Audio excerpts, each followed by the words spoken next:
Hello. I'm a late. I'm a late. I'm a bit late. Um, Having some technical difficulties, and I think I got everything fixed and taken care of now. But hey, how you doing? How was your week? How's everything going so far? Welcome back to another episode of BAFSAF. We are on episode 22, and we're here to talk about relationships. But I'm no guru. I'm not here to tell you how to be in a relationship. I'm not here to make it seem like I am the best in relationships. I don't have all the knowledge, but I have some experience. And a lot of us have had experience being in relationships, so just taking in consideration of everyone, like everything I've been through, everything I've been around, and what I've learned, what I've researched. That's what we're here for today. Thought it was coming for you after Valentine's Day. Nah, nah, I wouldn't do that. You do that yourself.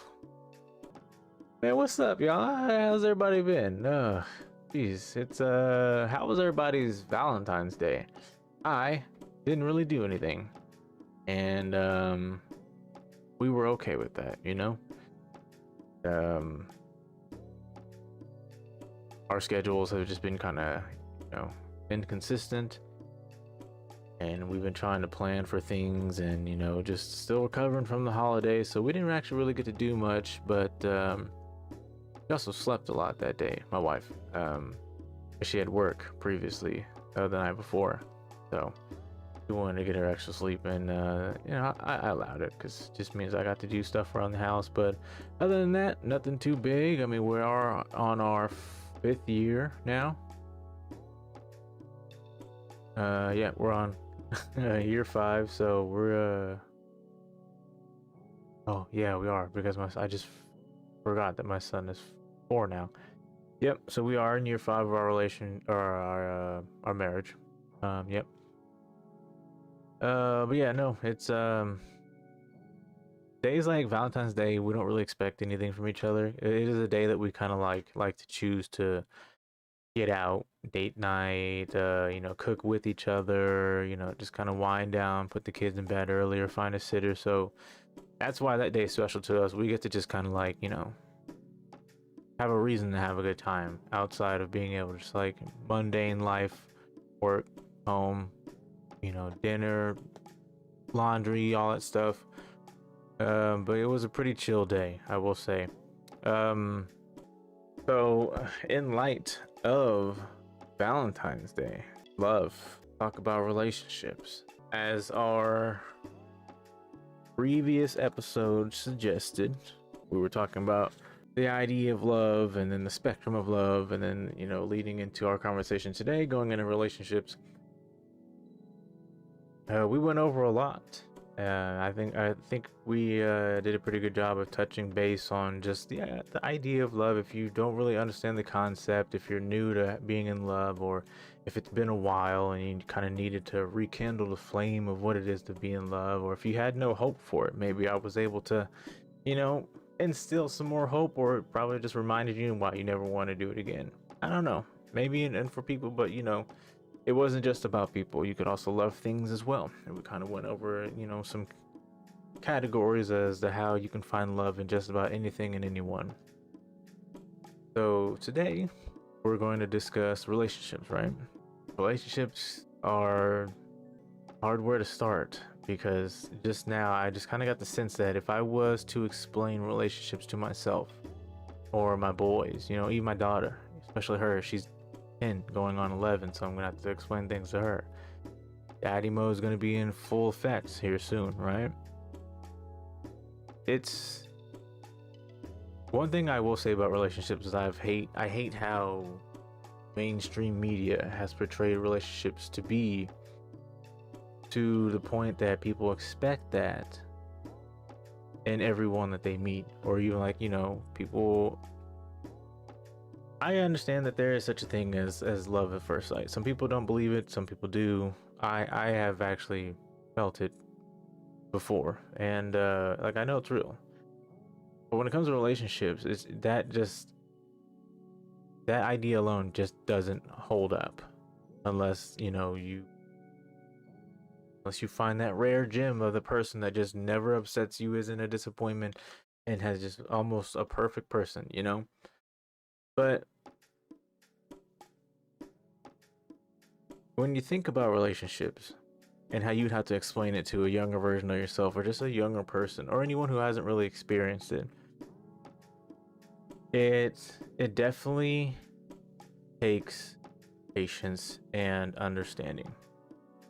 Few key points that I'll go over here throughout the episode, but absolutely, you have to understand the other person and where you stand in the relationship.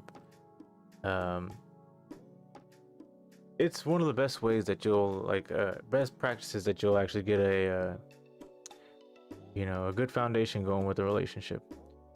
How would you explain being in a relationship, or the idea of a relationship? How would you explain that to, and it doesn't have to be anyone younger, if someone who genuinely didn't know what a relationship was, how would you explain what it is to that person? So let's go ahead and get into it here. Now, the reason why I'm speaking about relationships today, because like I said earlier, I don't have all the experience to be in a relationship, and no one does, because every day, just like parenting, it is a new day. You're learning something new about your partner every single day. If you're paying attention. If not, you might want to step your game up before you get left. But we don't want that to happen. That's why we're here today. If you're in a good one, let's learn how to keep it good together. If you're trying to get into one, let's see how you can get into one and flourish in that relationship. If you despise them, let me relight some fire in that ass. This is strictly to just give insight.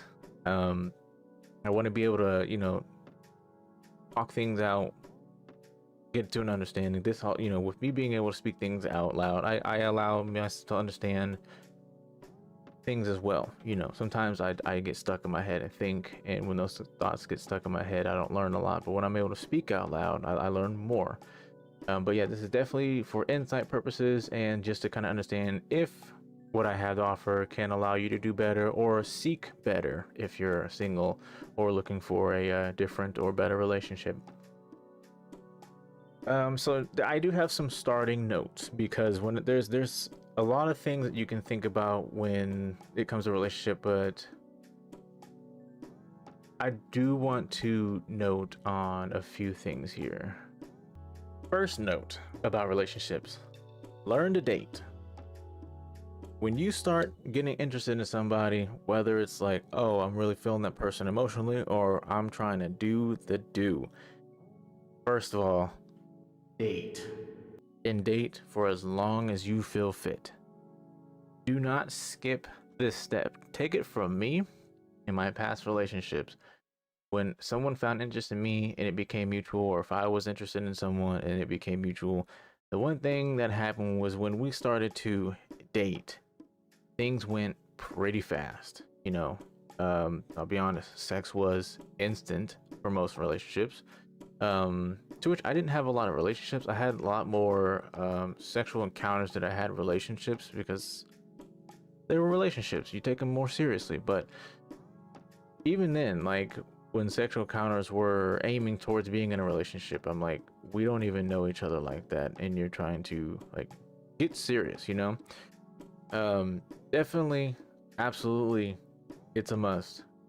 Date. And the idea of dating is being able to just get to know each other. Like, don't, let me not say don't, because I'm not trying to tell y'all what to do, but be cautious of staying over within the first month, or having too much, such thing as too much. I guess missing the idea of the relationship by having intercourse. I won't say too much, because it's good. It's good. That's why a lot of us are here. It's because our parents thought it was good too. Yes, I put that image in your head. Have fun with it for the rest of the month. Oh, hell no! But yeah, I just date, okay? Really get to know your partner, and don't do the whole elementary thing, or what's your favorite color, what's your favorite number. Like, really understand, like, hey, how do you Like, have you ever, like, if you were to sit there and ask your partner, like, hey, have you ever experienced a death in the family or a friend, and how did you deal with that? And what did you learn from that? Ask very intimate questions, because if you don't know that your partner is a walking red flag until you've gotten serious, then you're trying to find a reason to bail out. And then you don't know if you can bail out because you feel like your life is under fire. You know, you may be in harm's way. So, which is a lot of times why domestic abuse cases don't necessarily happen within like the, what do you call it, the honeymoon phase of a relationship. It happens as soon as they know they've gotten your full trust, when they really got you wrapped around their finger. But yeah, like really get intimate, like go out on dates, you know. And for me, from what I understand and what I've experienced, I would try to keep alcohol out of it. Maybe 1 or 2 drinks, you know, like when you go like a nice wine, or maybe like a cocktail or two. I would try to alleviate being able to have more than 2 drinks on a date night, unless you're like, you've gotten to a point to where you're at home and you can stay the night because you don't want your partner driving under the influence. You know, better safe than sorry. But I feel like that would be later on down the line, when you've gotten comfortable and you've gotten to the point to where you can stay over at each other's places. That would be a really, you know, nice thing. Save some money, cuddle up. But yeah, no, ask the intimate questions, get personal, like, even, you know, like, because the longer that you get to learn someone, the more you get to see how worker they are behind closed doors. You know, for instance, you may have someone who's a butt picker and doesn't wash their hands, and then they go to try to cook your food. Uh-oh, you eating ass. And if you're not a fan, well, you've been doing it. And then people who don't wash their hands, guys, fellas, we have a hard time of washing our hands when we get out of a public restroom. At home, turn the water on and do this under the water, and then you're good. No, I'm playing. Wash your hands.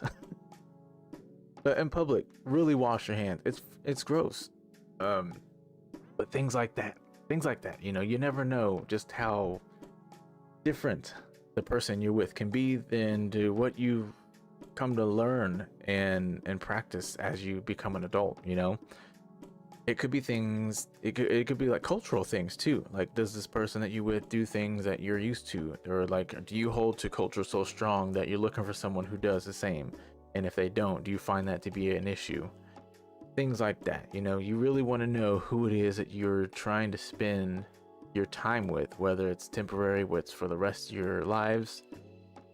You know, whether you're just trying to see where it takes you. Definitely, absolutely figure your person out, and then allow them to figure you out, because don't try not to be so, don't hide so much, you know, because as we've gotten older, we understand when people are hiding things, and a lot of us have a tell when we're hiding a secret, when we're hiding a lie, or just hiding a fart. I don't know, whatever it is you're hiding, it's hiding something behind your back and you didn't know to show your elbows. I don't know. But a lot of us have a tell when we're hiding something, and people who are very intimate with us can actually know when we're lying or hiding something.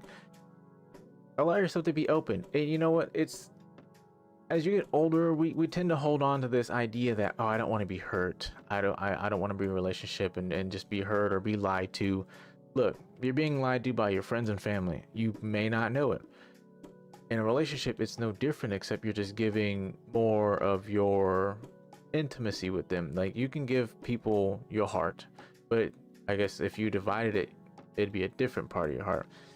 Like we were talking about last episode, love is a spectrum, right? But you're pretty much doing the same thing for a partner as you would a close friend or a family member. You're just a little more intimate with your partner. But you have to take how you open yourself up, and it's a very fragile topic to talk about, because as we've been deceived in our past before, or we've done deception. You know, we understand how it feels, and we don't want to experience it or do it again. But hey, to use the cliche idea or euphemism, riding a bike, you know, when you really want to ride a bike, ride it with your friends, or roller skates when you want to skate and you see your friends are doing it. Everyone's doing it, right? Do you fall once and be like, nope, not for me? No, because it's exciting and everyone's doing it. You want to try it again because there's something about it that makes you want to be better. In relationship, we have to understand that there are ways that we can learn from the failures and the faults to be better. We don't go into relationships perfect. We're able to give advice on what we know, what we experience. That doesn't mean that we're perfect. And when we're giving advice to people, we can't give it in a sense that we're perfect ourselves, because you got that one person trying to tell you how to be in a relationship, and this person can't hold a man or a woman for more than 7 days. And you're just like, I know you ain't talking. Thus the roast begin. But that's where it has to stem from, experience or hearsay. But you have to give all that in a sense that there's more to learn, and there's ways to be better, and there's ways, you might cross into someone who just seems like they could be the one, and they're probably just not in the best place of their lives at that point in time. And although it's not to your liking, you can't necessarily judge them for that, because you may be entering that part in your life in the near or distant future, or you may have already gone through it. But especially with friendships, like sometimes people are in a certain headspace or a part of their lives where it's like, right now you kind of need to be alone and you need to figure your stuff out. It's a distant love. Yeah, you need that person needs distant love. Like, hey, I'll be here for you, but I can't keep enabling you to do what you're doing or feel how you're feeling or think what you're thinking. Like, you got to figure this out. And it's always good to have people like that who will give you that distant love, because you also have to understand to accept that as well. Accept the distant love. It really does work. I've as you've all may have heard my past in history of nonsense, I needed distant love, and I was lucky to have it, and I it was necessary. I'll say that. I won't go any more into that, but it was definitely necessary. Moving on here, another one of the starting notes about relationships is that if you're suffering from any type of abuse at all, please leave immediately, and do your best to try to leave safely. Let people know. Get the police involved. Just kind of like, and there are ways to let the police know, and like have them keeping tabs. Make sure that, and ask questions. Try to find the best way to be able to move around at your utmost safety.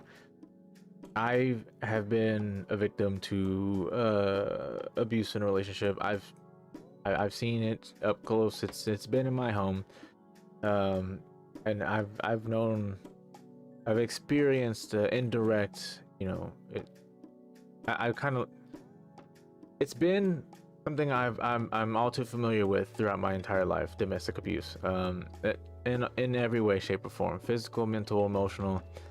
I've seen it, I've been around it, and it's not fun. It's not great to see, especially when you see it happening to your loved ones. You want to do something, but when that loved one doesn't actually know how to pull themselves out of it, you tend to get this feeling like, well, I've tried and there's nothing more I can do. Best thing to do is never allow them to understand that you're gonna leave or wash your hands of that person. Like, hey, you got to figure this out. When it gets serious, when you're ready to actually do something, call me.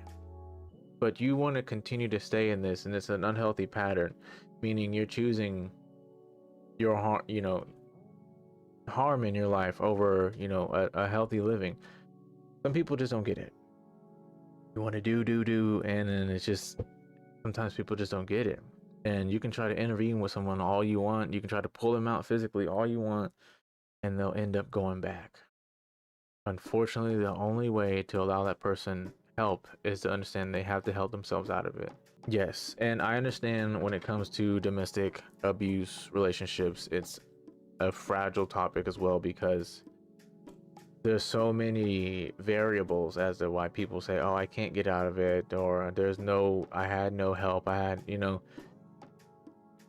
understand there's so many that people can say, and I won't ever sit and act like I have all the answers to any individual domestic abuse case. The one thing we all want to say is get out of it, get help, right? Sometimes it's not always the case. Some people are in a detrimental abuse relationship to where their whole life is in danger if they even consider leaving. But if you can give somebody breadcrumbs on how things are going and how you think they can help you, I would highly suggest that you can do that, you know, because if it's really that serious, and to some of them they are, do your best to try to give anyone breadcrumbs on how they can help you from the outside. Definitely don't lose your life or put yourself and anyone else at risk to continue being with someone. And I'll say this, a lot of times, you know, like the first or second time someone does it, you're like, oh, they'll change. And it's like, okay, that's two. But when it's frequent, and even if it's inconsistent, if it's frequent,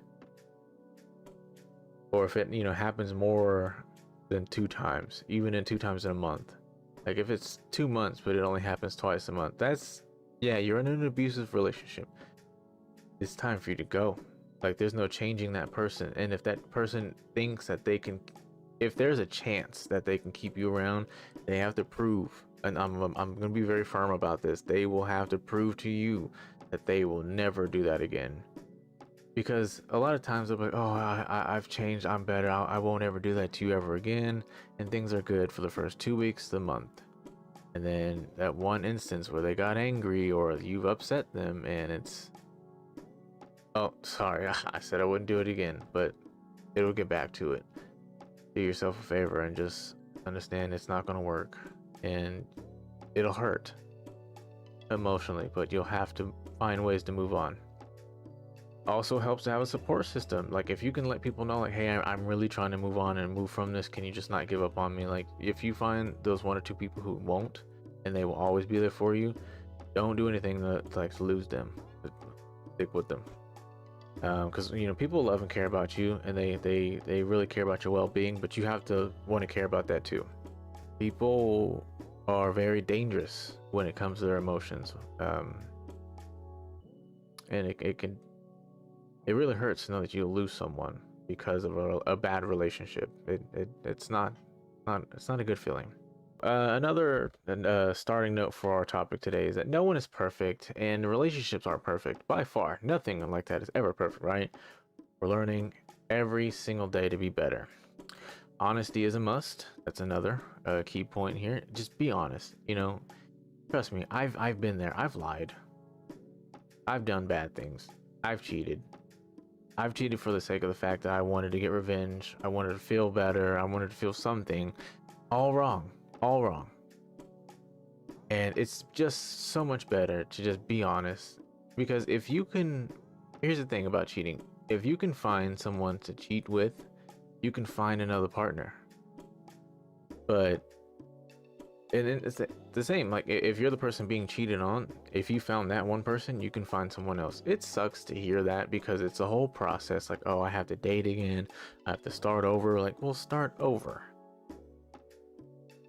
It's better than being hurt and then trying to numb the pain by allowing it to continue to happen, because then there's no regard for you or your feelings. Like, you're pretty much just out the picture. And that's not a good relationship at all. It started early, start over early, and then just, you know, take a little more time with the next person to see if it's really a good fit. It does suck to start over, but it's better than having to, you know, be put on the back burner for someone who won't change. And then lastly, one of our starting notes here is that mutual understanding is key, even if it's an attempt that leads to disagreeing. So even if it's a debate or an argument, you know, hey, let's just stop it here, agree to disagree, shake hands, give a hug, or just take a break, take 5, and then just be like, hey, are we good? Do that. Oh my gosh, communication, understanding, and honesty is all you need in a relationship. That's it. Well, not all you need, but definitely essential. Definitely essential. So we're going to turn it around on a positive here. I want to give you a fun fact that I had researched while just doing my homework on all this, right? There are 8 types of Greek love. You may say. How so, you may ask? I'm intrigued, you may wonder. Well, got you covered. So, Eros is the love of sexuality. If you like sex, you may be an Eros. Philia is a deep friendship. Ludus is to be playful or flirty.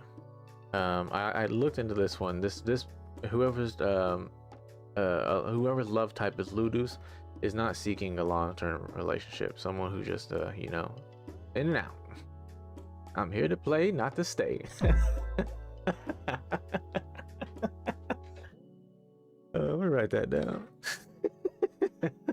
Agape is love for everyone. Pragma is a long-standing love. I wanted to look into this, I didn't do it, but I wanted to understand long-standing. Someone who seeks long-term, your pragma. Philatia is love for oneself. Storge is family love. And then mania is obsession.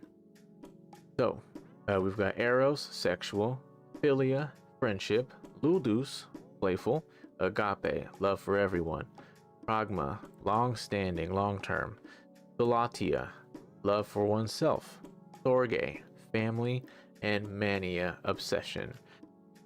Where do you fit?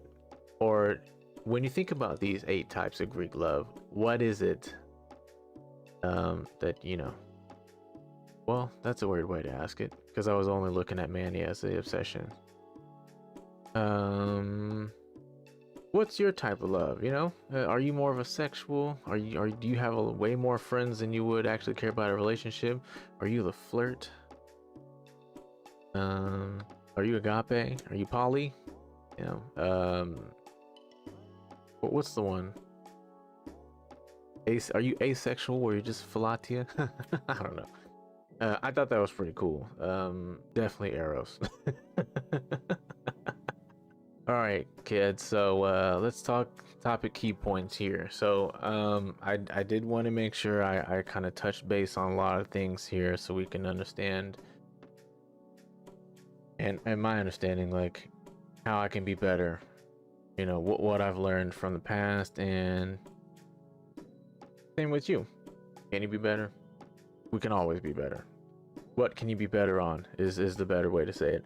And then yeah, what have you learned from your past, and what you can seek in your partner or your future partner. Let's go ahead and get into it. I'm going to be talking about material versus emotional, conditional versus unconditional. These were kind of 2 topics that I talked about in the last episode, but they fit in this one as well. Red flags, we're going to talk about those. Learning how to work through issues instead of breaking up, such as cheating, maturity, viewpoints, and time management. Communication, we're going to get into that a little more deeper. And then also ways to keep love going. Number 6, I am actually interested in, because whoever's still around by the time I get to key point 6, I actually want your input. I want to know what some ways that you feel are good ways to keep the love going. And that's whatever, whether it be more emotional, more intellectual, more sexual. It doesn't matter. Whatever you have to offer, we'll go ahead and put it down, and I'll do the same. But let's get down to it, material versus emotional. One thing that I was really interested in, that I remembered, is that when it comes to our idea of material attraction, and mostly in America, but we know it's happened around all over the world too. But it's the flashy things that get people going. We know that if there's a celebrity to walk into a Walmart, a lot of let's say it's a celebrity, a lot of the girls will be flocking him. 1, because his fame. 2, money. And we all want some kind of security, but a lot of people look for security as a dependency, not necessarily like a bonus. And it could be a little, lack of better word, ugly. Like it's a disgusting trait about people, because not everyone's looking for a good time. Some people are looking for a long time. And when you've got the material because you like a materialistic lifestyle, but you're looking for love, genuinely looking for love, and then you got people flooding you like, oh hey, you drive a Ferrari, So, what are you doing Friday night? Not you, bitch.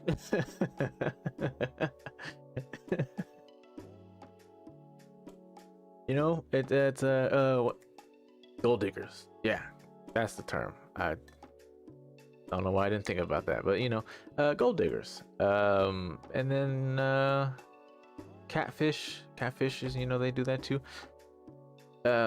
I'm getting off here. The one thing I did learn though is that, you know, our concept of gold diggers and everything, it's not actually too far off as a poor conception to a relationship.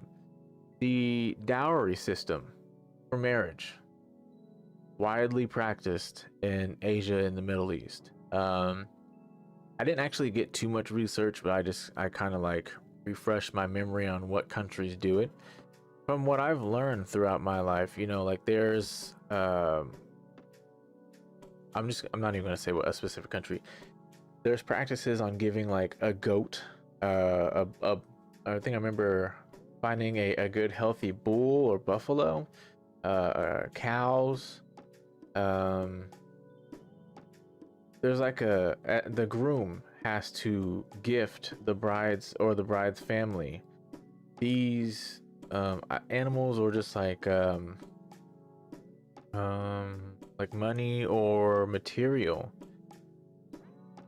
as a trade-off to be able to marry the wife, like, you know, or marry the bride, sorry. I know there's some other ones that I can't think of right now for some reason. Like for anyone who's a Disney fan and you've seen Aladdin, I don't know why I'm acting like I don't know what's called, that Aladdin. Whether it be the animated or the live action version, and whatever is your favorite, each their own.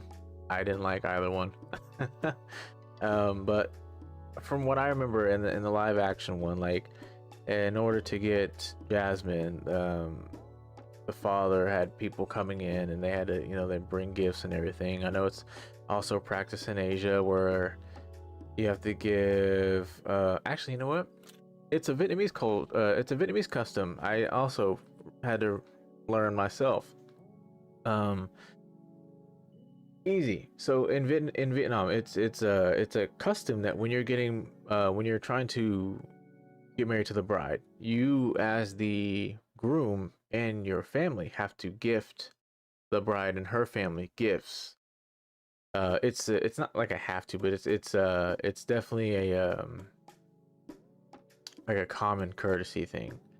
But yeah, I'm talking like other cultures. They're like, oh, you must bring us 12 sheep in order to marry my daughter, or you must bring us a herd of cow, all healthy, in order to, because I think part of it is, one, it's like it's a fair trade-off. Like, bring us wealth and we'll give you our daughter. And then also in third world countries, it's like, well, we're giving one of our best workers, you're going to give us something in return, so we know that not only are you satisfied with our daughter and your abundance of life, we're satisfied with knowing that we can, you know, kind of be good because we're giving away one of our kids. So yeah, it's definitely a trade-off. Weird, because sometimes it's like I have to bring how many cattle for your one daughter? I won't disrespect the culture, I won't say too much about it, but me personally, that's a ripoff. And then when you think about it, some people actually believe that that's all in the name of love, because not only are there cultural trades for, you know, one's bride with whatever material that the family and groom asked for or the culture requires, it goes the same way with rings in America. Rings are just around the world in general, like a wedding ring, you know, they're like, there's this thing, they're like, there's a certain amount of your salary that you're expected to spend for a wedding ring. Or people were like, you know, I don't know, it's like the idea of how much you have to spend on a ring just to be the right fit for the person you want to spend the rest of your life with. I think that's ridiculous. That, me personally, I think it's super ridiculous that you'd go out of your way to go spend all this money, especially in the economy that we're in now, all this money just to put some little rinky-dink ass jewelry on her finger. And mind you, if you're doing it right, you have to get like 3 rings: promise ring, wedding band, and then to the wedding. Oh my gosh, like what?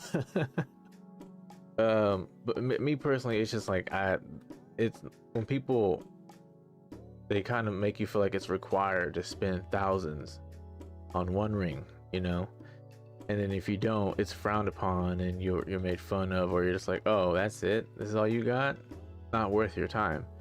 And people eat that up, they believe it. Me personally, there's no love when it comes to believing that someone has to buy you a fancy or expensive ring. Especially people like, oh, I'm not gonna be with anyone who didn't spend more than $20,000 on my ring. There are people like that. I have no respect for that person, but you know, that's not me. But that's the material side of relationships and marriage. I believe personally dowry system is in fact materialistic based, because in some cases some of the families are like, oh, this man, he has acres of farm, that means he has an abundance of cattle, you should go marry him, go do what you got to do to get him, because he can give us exactly what we need to do nothing for the rest of our lives. I messed up. Moving on, you know, I'm not going to be too personal about all this here, it's not me. I'm already good where I'm at. So just to list a few of what we know, and maybe some that you don't know or remember, about how material attraction works. Starting with money, cars, and clothes. We all know that to be the base of a lot. That's one thing that's really warped in our brains young, with music, with movies, TVs, all that. Like, we're just kind of forced to believe that you're not successful and you're not worth a whole lot if you don't have the money. 2 cars minimum. Like, if you're a basic living citizen, 2 cars. If you're a celebrity, or if you're just rolling in the dough, they have to be nice cars. And of course, clothes, depending on how you dress, how much you spent on how to dress, and how frequently you shop to dress. That's attractive. Yeah. The next one would be status, such as royalty, fame, popularity. You know, we've all heard, oh, I want to be treated like a princess, I want to be treated like a queen, I'm looking for my king. You're not queen material because you don't know how to cook, you don't, you know. Yeah, you get what I'm saying. Fame. You know, people looking for fame as a means of like, oh, I'll date you because you're famous. Oh, I only date people who are actually in Hollywood, I don't date TikTokers or YouTubers, something like that, you know. And then popularity, like if you were in school, high school, like, oh, everyone knows who you are, so I gotta know you too, but I need to know you a little more personally. I have heard that. Also, knowing that someone has a specific job or career, president of a company or president of the United States, CEO, business owner, musician, public figure, or cinema like Hollywood, you know, or TV show, childhood star for some reason. Like, everyone was waiting on the Olsen twins to turn 18 and they're like, oh my god. Weird, right? They were my age and I was like, I don't care how old they are, I'll date them now. They were, yeah, no, they're older than me, yeah. So I was cool, but you know, there were some older guys who were like, Now with all these points, the foundation is known to start as like being a dependent or wanting the materialistic lifestyle being handed to you. Now, with emotion-based relationships, you'll see that even if the material life is absent, there will be a genuine connection to thrive from. Now, most people who seek material life, even outside of relationships, have a sense of entitlement that could rupture the dynamic. So, we all know that, like, let's say the guy, he gets the girl, right? And, he seems like a decent guy. He works out, he's got a pretty nice job, but then he gets the girl, and the girl likes to shop, likes to look good, likes to feel good, getting her hair, nails done all the time, always in the nicest or newest things. And like, if you're a bro to this guy and you ask him, like, hey man, just want to make sure you getting yours, is she putting out? He's like, no, no, instant no. That's a red flag. Like, okay, I get it. Sex isn't everything, but we understand it comes with the territory of a relationship, because it's the intimacy is how we all know that we are truly, like, we have a partner who truly wants us. It's like, because it just happens. Like, you all know what it feels like to want to have intimacy with someone. You get this feeling in you, like, you're just like, oh, hey, let's go do something. Like, I don't have to explain it to you. You all know what it feels like to want to do the do. All right, you want to screw? You know what it feels like. You know where you get the tingling, and you know the thoughts that go through your head. But when you have someone who's solely fixated on being able to shop or being able to look good or being the attention, you tell that person no, and they're like, this relationship isn't gonna work out if you keep telling me no, or if this little thing keeps happening, I won't be around for much longer. Because they think, and some people like this, they like to be the trophy. They like to walk around and know that people can see that they are good. No cooking, no cleaning, no laundry. Oh, we'll just buy more. First of all, that's my money, and you got ketchup on your shirt. There's another one back there. You go put that on. You go wash that shirt.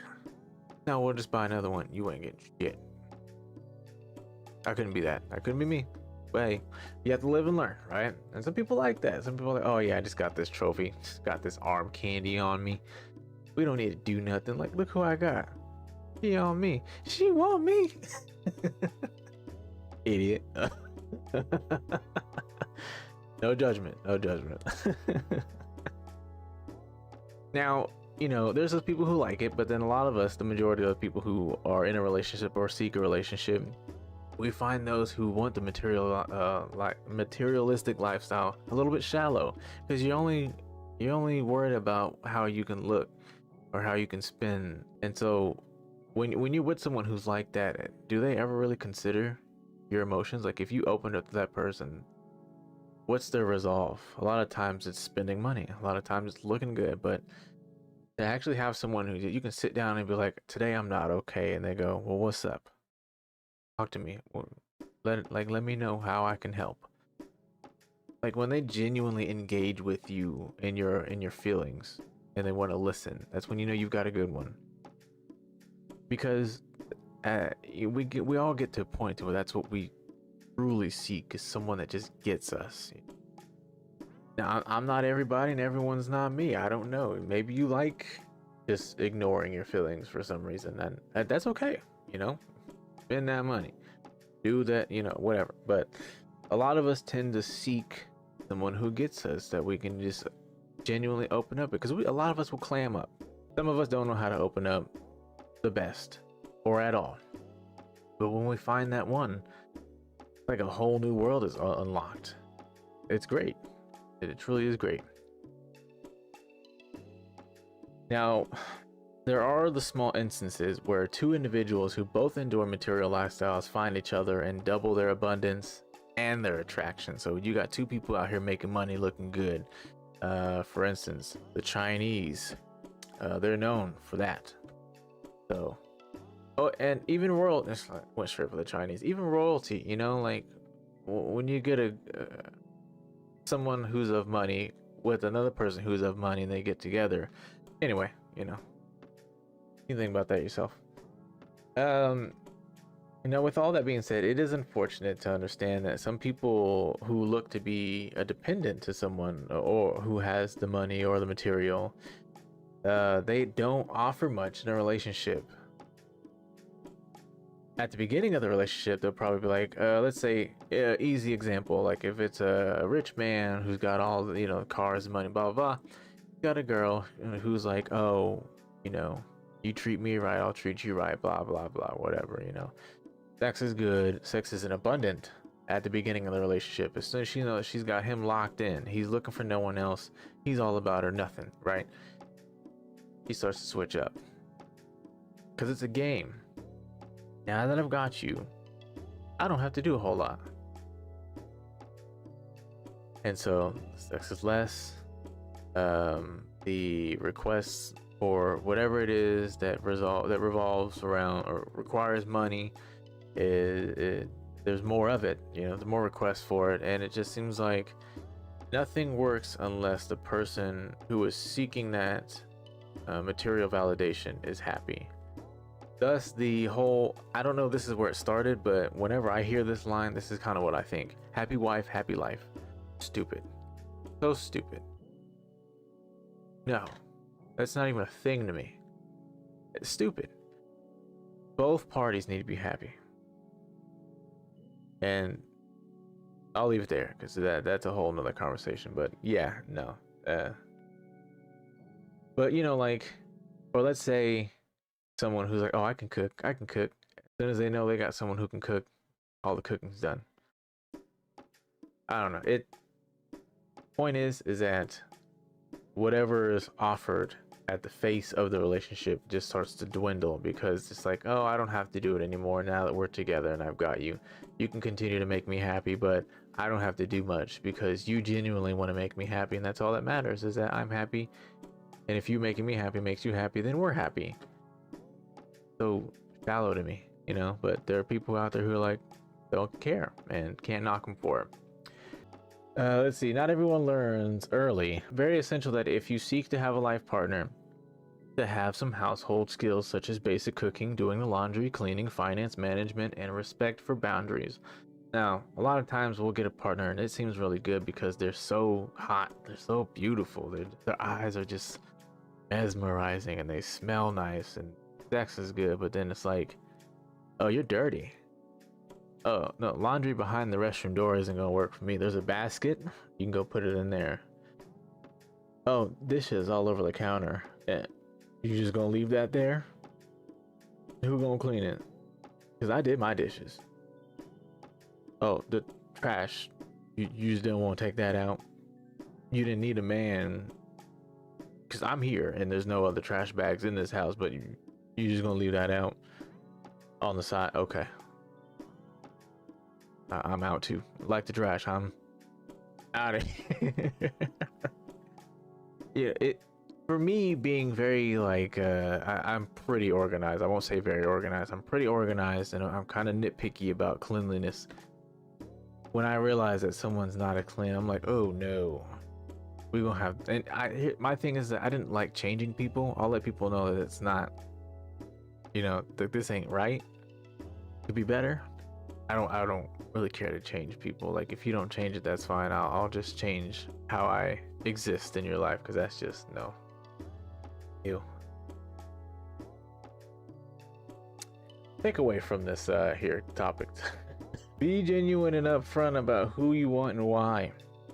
It may get you further, but it also keeps anyone's time being wasted or their feelings hurt. So if you know you're all about the money, don't play the games. Just, hey, you got a lot of money and I like what I see. All right, well, I understand this is only going to be temporary because there's a bunch of other girls in line too, and unless we change that outlook, that's all you're gonna get. It just helps. It makes things so much easier instead of playing.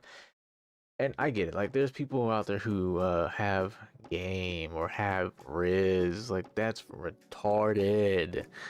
Because, and both men and women do it. Men and women do it. Men are more open about having game, and they'll be like, hey, I got her though. You didn't. And then, like, women have their own game. They'll be more secretive about it, but they have their own games. the games need to be done with. Like just be like, hey, I like you. Are you interested in me? Do you think we can do something? Can we go a little far? No? All right. And be okay with that rejection. Be okay with putting yourself out there. Like, hey, Hey, you're cute. I want to do stuff with you. What's up? don't say it like that. You know, I just I've never been one to spit game or have game. I'm just like, Hey. Anyway, moving on. Let's go ahead and talk conditional and unconditional love. Now, I've touched on it back in the last episode. Being aware of the signs, circumstances where it shouldn't be transactional, and just not settling because it's the only thing in the moment. You know, if you watched it, you watched it. If not, it'll be out in like 2 weeks. But I mean, we kind of, if you don't understand what it means to be in a conditional or unconditional, basically in a conditional relationship, whether it started out that way or whether it just like it's always there. Like for instance, like, hey, if you do this for me, I'll do this for you, or if you do this, we can do that. Like in a lot of modern marriages, you know, after you dated, you had a kid or two, you've got a pet, both are busy, you got work or whatever it is that you do, and you know, the physical intimacy isn't all the way there because you're both busy and then you get tired. But then there's those little sparks during the day where you're like, all right, you know, we can do something. But you as a husband may have a wife who's like, oh no, well, we're not doing anything until this house is clean. You go bust your ass to clean that house because you want something tonight, right? Or, you know, you want to play the game. Here's that beep, and she's like, what are you doing? Oh, playing the game. Everything is around the house is done. Can you massage me? No. I'll let you. Okay. Conditional, transactional, hate it. But those are just a couple examples. They're really not that bad, but you know, there are worse cases, much worse cases. That's just kind of like, nah, I got me tonight. You good? So you know, that's conditional. That's a conditional trait because it, like I said, there are worse cases. Often do we see that people will have like a credit system as well, like, oh hey, I took the trash out and did the dishes, so now it's your turn to do this, or since I did the house today, can you blah blah blah blah blah. You know, that's transactional. That's a credit system, which I hate because it's like we both live here. If it needs to be done, it needs to be done. And some people just kind of get caught up like, oh, I did the easy stuff, now you go do the hard stuff. It needs to be done, blah blah blah. But you know, here's some unhealthy ways that we've seen or maybe heard or experienced. Example I just gave, sexual, you know, like, oh hey, you do this, I'll let you, you know, even if you're not in like a serious relationship, like in some cases in like TV shows or movies where like the guy's trying to get the girl, like, oh hey, you do this for me and I'll let you touch a boob or something, like, or stuff that they used to do in the 80s, like, oh, that kind of weird stuff, you know. And as young boys we would do it because like pity. It's a titty. Another way is like gifting, like a holiday gift for gift, like, oh, I got you one, you didn't get me one. Birthdays, like, oh hey, I got you one, you didn't get me one. Or dollar amount matching gifts, like, oh hey, I got you this mug. Oh, thanks for the towel. You know what, I didn't spend my money like that, you know. I won't go into it. And then one that really threw me for an awe was jealous acts, because this is also conditional. When you have a jealous partner and they try to make you function in their likeness. For instance, social media. When we all start relationships, especially when we're younger, and we're just like, what you doing over there? Who you talking to? Because he's like, you know, you want all the attention on you fresh out the gate. But we've come to a point to where it's like, if we see our partner on social media and we're like, oh, so my attention isn't, like, you want more. and we get jealous. But then there's those people who are like, you're not talking to any other female, or you're not talking to any other man other than me. That's conditional, because it's like either it's me and you get rid of all them, or I'm gone. Or that could also turn into abuse. It's like, if I see you talking to another man, curtains. Or, you know, like, oh, if I see you talking to another female, I'm cut you. You know, that's for the Latinas, you know. I heard they crazy. Bruh. Are they? I don't know. Even with friends, like it gets it can get pretty weird. Even if it's like same sex friends, like you know, oh girls night, and your boyfriend's like, it's not. I don't like you hanging out with them. Either you stay home and you tell them you're never gonna be friends again, or we're through, and I'll ruin the rest of your life. It's intense. Family's another one. A lot of times that we've seen it to where it's like, oh, I don't like your family, and you can't see them anymore, or they can't come over, or whatever the instance is. Like I when I hear that people involve themselves in their partner's family in a sense that like it's an unhealthy cutoff. Like if you have a partner and your partner's family isn't doing wrong, you just don't like them because you feel like they don't like you, or something may have happened early on. I don't know, but it's not fair. Now, if they're harm to your partner, by all means, like, address your opinion, but don't give an ultimatum. Ultimatums are the worst. And then, like, and then you have the rare occurrences where, you know, someone doesn't care for you working a specific job or a specific schedule, and so they're like, oh, you know, you get it, you get where I was going. Now, in an unconditional relationship, acts of love or kindness are genuine from the heart. Like if I wanted to wake up and fix breakfast every morning out of the genuine kindness of my heart, because I'm like, hey, my girl's got to eat, I'm not looking for her to make me lunch or dinner, or I'm not looking for her to clean the dishes. I'm just like, hey, go ahead and eat up, we'll get the day started, you know. Or like my wife actually likes to make breakfast, so I'm like, you know, she doesn't expect me to do much. Like if I clean the house, I'm not expecting her to like do it the next time or clean it the next day. The house needs to be clean. We got 3 boys running around here. I genuinely want to make sure the house is clean.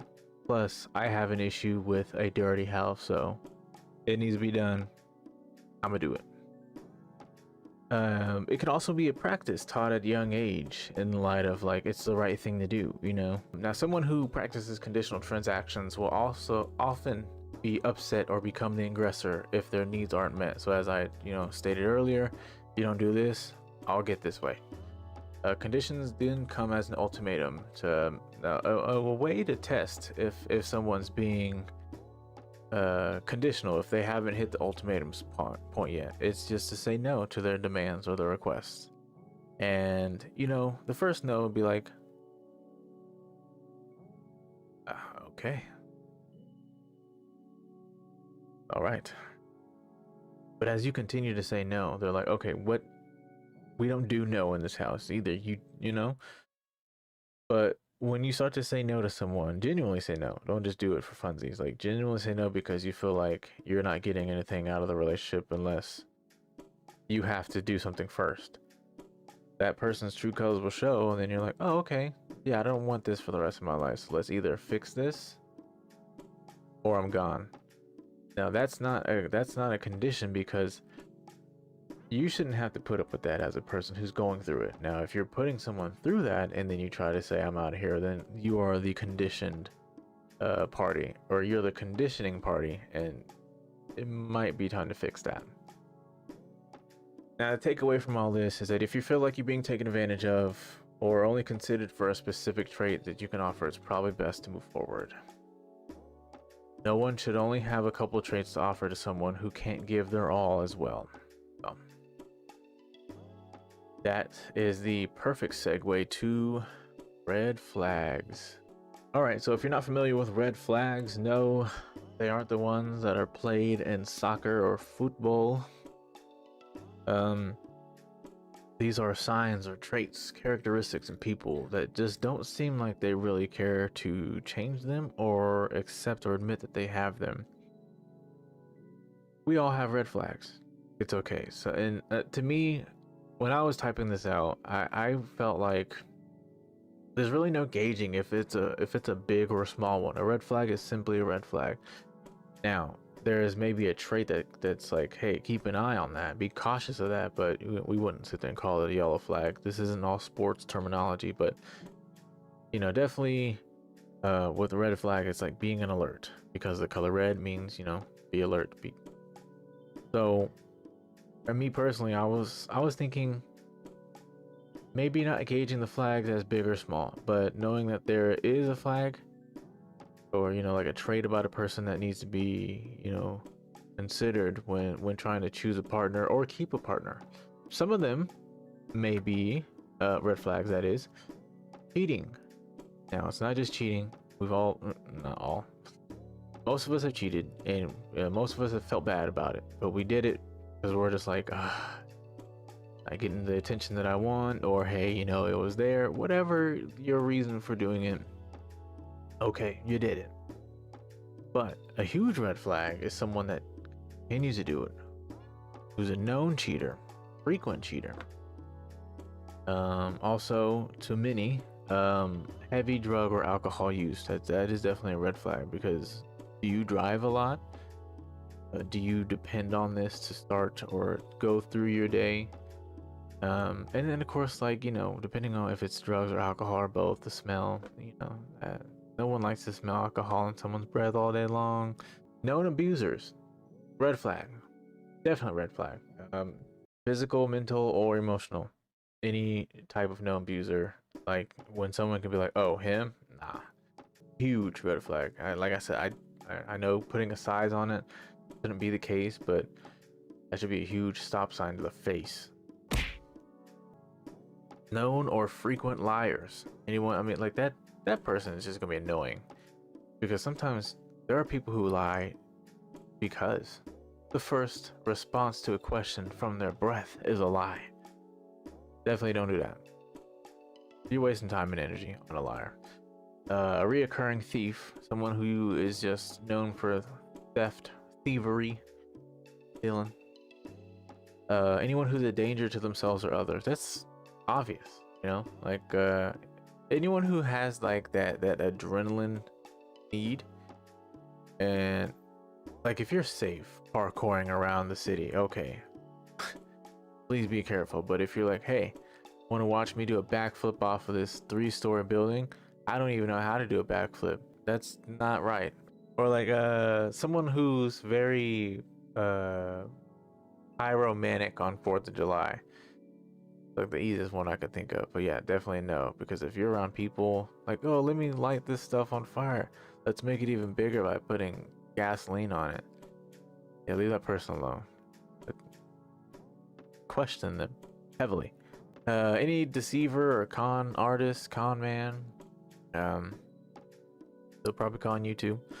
Any disregards for responsibilities, like a parent not want to be a parent, someone who has a job doesn't go to work and is constantly looking for work because they don't go to work. Someone who doesn't pay their bills and decides to go have fun first. Like, just with all these things that I'm listing, understand that like if you had to be with this person, they could put you in a position to where it's like survival, fight or flight. No one wants to or should be forced in that position. Anyone who is a horrible friend or family member, by any means that you can think of the term horrible and apply that, there you go. And just anyone who's a recurring criminal. Like, I know people who do crime just for the fun of it, or people who want to convince themselves that that's the only way that they can survive or live. First of all, if you're a God-fearing individual, you know that everything on this planet is for your nourishment. There's ways to filter water for clean water. There's way to harvest. There's ways to find food. You can eat some grass for a little bit. Getting off topic there, but anyone who feels that they have nothing left but to do crime, that's definitely a no. Because who knows how far they might take it. It could be a standoff, and you could be in the same building. Now it's like, oh, if he shoots, they shoot. Oh, that definitely keep yourself safe. Takeaway, because red flags are easy. Just and this is why dating is a must. This is why it's very essential. It's because those red flags will start to show themselves the more this person get comfortable with you, or your red flags will show once you start to get more comfortable with someone else. But either way, the more you experience just being around people, the more you can experience being able to point out red flags, even outside of a relationship. You don't have to be in love to point out a red flag. You don't have to be defending someone's love to point out a red flag. You should be able to do it. But that's if you pay attention. You don't have to pay too much attention, but if you pay enough attention to people, you'll understand, like, hey, that's a trait that might not be the best to be around a lot. But I feel like red flags are pretty self-explanatory. As long as you're aware, it's awareness. As long as you're aware of the person that you're around or you want to be with, they don't have, and there's just a few. The list is just small for right now, and these are big ones. So like, if you don't see this right away, or in a month, you're like, okay, maybe this can keep going. Or if it happens, like maybe you had a nice healthy relationship and something happened and chaos ensues, and the person that you met, dated, married, had a family with is no longer that same person, and all this starts happening. These are flags to let you know it's time to get away. Because, take it from me, a spiral can be pretty bad if it gets to the deepest point of it. But yeah, the takeaway is stay away. If you're seeing any red flags, definitely just, unfortunately, things have to change. You can try to help people who have red flags, and they may change. But usually when someone is considered a red flag, they're most likely known for not wanting to change or be better. That would be a damper on your life and your serenity. All right. So as I did say, I wanted to help in any and every way that I can, and help with me trying to be funny. And then all the points that I've made tonight are of some use. But I wanted to kind of give and understand how to learn to work through issues instead of instantly breaking up. Because I get it. We're so conditioned, and there's another word I can't think of right now. We're so conditioned to, like, oh, once we get cheated on one time, it's game over. We're a little privileged in the sense that, like, someone could only do us wrong one time and it's done. I do get it. I can't actually speak against it. I'm only at a point in my life where I think things can change and get better. Again, if someone's a repeat offender, maybe it's time to reconsider. And repeat offender could be someone who does it once a year, once every 2 years. Like, it's like, oh, you're gonna do it again. So with me, it's like a strike 3, you're out kind of thing. But yeah, so with cheating being a big one, we don't want it to happen more than once. A lot of us don't want it to happen more than once, and we know those people who man and woman, like, they're with someone and, like, oh, he cheated again, you're still with that person, why? And you being the person who's being cheated on, you try to find the excuses as to why you're still there, and they're probably not excuses. Maybe it's just like, oh, how they are with alcohol and I'm not around, or oh, he decided to do this drug, and whatever the response is. That's one difficult thing to work through, because not only is it like, oh, so you gave yourself to someone else instead of promising it would be me and only me for the rest of our lives, especially in a marriage, which is contractually bonding. There's also the trust, because it's like, how long have you been looking for someone else or other people? Like, oh, so was it like every time you leave the house, are you going to be searching for someone else? The trust is gone. The trust in, yeah, just the trust in general is gone. The idea of the relationship or the marriage starts to dwindle, if not has already broken. Everything changed. Like, the dynamic will definitely be changed, and that that pain of being cheated on, like if you're the one who cheated, your partner's gonna feel that for a while. And it's like everything that you do, they're gonna be like, oh, so are we doing it again? And it's gonna get exhausting. But that's kind of like what you have to deal with because you did it. But if you're someone who got cheated on and you decide to stay, understand that's the choice that you made. You can still feel pain about it, but I think you should have taken the time to feel the pain and then worked on the relationship. When you're deciding to instantaneously take this person back, oh, I'll never do it again, and I was just vulnerable and broken because we blah blah blah, please take me back, blah blah blah. Once you allow that person to return, you don't, I believe you don't have the right to complain or bring it up anymore because you didn't work through it. You just allowed that person to say, oh, I'll do better, I'll never do it again. But when you let that person back, you pretty much have squashed it all. You can't bring it up. Can't I say you can't feel that pain. I know it's gonna hurt, but you're trying to tell yourself to power through it because you don't want to leave that person, or that person told you that they can't be with anyone else. They were just stupid for one time. You're pretty much saying, okay, this was a mistake. Let's squash it and never let it happen again. You're also saying you shouldn't be hurt enough to say, hey, and then this all go into condition. Hey, you cheated on me, so you have to do this. You have to be this way. Or hey, I brought you back. I took you back, so you have to be this way. It's not fair because you did in fact take that person back. It means you have nullified any and all things of that issue. Now it's on record in the relationship. Oh yeah, no, he's cheated before. Okay, but it's like you let that person in too quick. You can't. You're pretty much saying, oh, that this no longer bothers us because we're moving past it. Now, if it was something that you wanted to work on, like say, hey, let's see if we can work through it. Then we'll discuss or consider getting back together. But right now, we're not together because this hurt me. And although I don't want to lose you, I also need to understand if being with you again, this will never happen. Like we do need to work through this, but right now, yeah, no. That would be the only fair instance.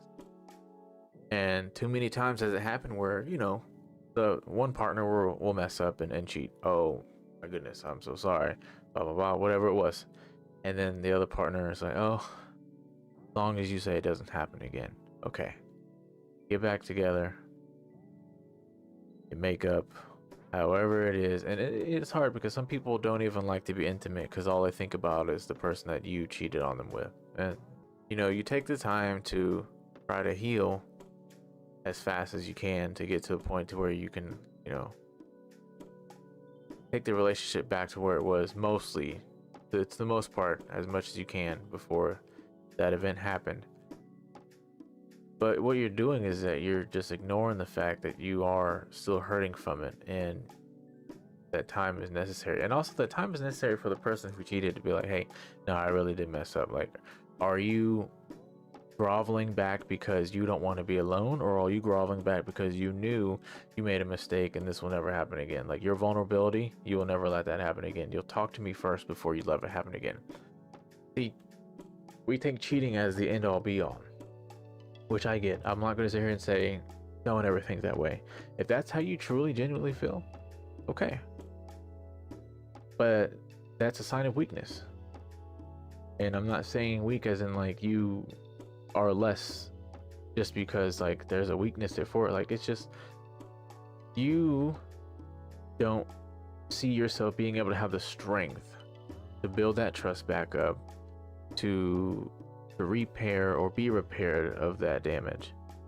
You'd rather start over and try to find someone that you can trust. But the thing is that even if you're held up on a pedestal to be perfect, or if you feel like you're perfect in the relationship, there are things that you can work on too. Now, I'm not saying that whatever mistakes you've made in the relationship equals to cheating. I mean, it's just a mistake is a mistake. There's really no levels to it. Just like with the red flags, there's really no size to it. A mistake is a mistake. Oh, I cheated. Let's fix this. Let's figure it out. You know. Oh, I spent the money on other stuff instead of paying the rent. Let's figure this out. You know, I didn't do this thing, or I left the kids at the mall and the police got involved. Let's figure it out. Like, it's a mistake. We're all learning from our mistakes. I'm not giving anyone any pass for cheating, but there's a primal instinct in us that, like, you know, when we're so used to being with a partner, or when that drive, that sexual drive is a little more heightened than our partner's is, or maybe you just want, you know, the flavors of all flavors as far as like the opposite sex. I don't know. But when we allow that instinct to kick into, like, hey, I want this person too, and then your partner finds out, or you tell your partner, or whatever it is, we have to understand that, like, it's not something that's easily controllable in everyone to be like, oh, I shouldn't have sex with this person because I'm with someone else. There's so much to learn about the functionality of the human brain. And again, I'm not giving anyone a pass, because like at a certain point you understand doing that to someone is in fact a mistake, so you are aware of it. It's a rare case that you don't know that that's not a mistake, but you're aware that that's a mistake. If you've had one or two relationships, even if you haven't had it, it's a mistake and you're aware of it. But